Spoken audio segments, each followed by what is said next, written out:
Gravando. Estamos aqui ao vivo na inauguração do Boteco Michel. Estamos falando aqui com o próprio proprietário, o promotor socialite Michel Belisário. Essa inauguração do seu boteco, como é que você está aqui? Mais alto. Como é que é a expectativa aqui? Como é que está gostando? Não, tá maravilhoso. Só amigos, todo mundo se divertindo, comendo uma fria, delicinha, batatinha, tomando um montinho, uma cervejinha. Todo mundo se divertindo. O importante é a felicidade de cada um, ligado? Se você tá feliz, o câmera tá feliz. Olha lá, o câmera tá feliz, você tá feliz, O Estivida aparecendo. ela está feliz, aí, todo mundo feliz. O importante é a felicidade dos meus amigos.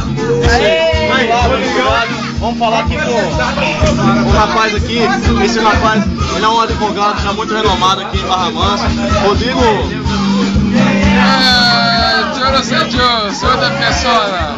Como é que é, Deus santo? Quem não tá falando aí? Pero o telefone viu? Eu sou.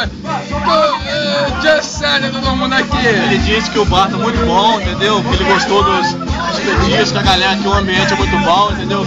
Traduzindo só o que ele falou pra vocês, pro pessoal de casa, entendeu? Mais alguma mensagem?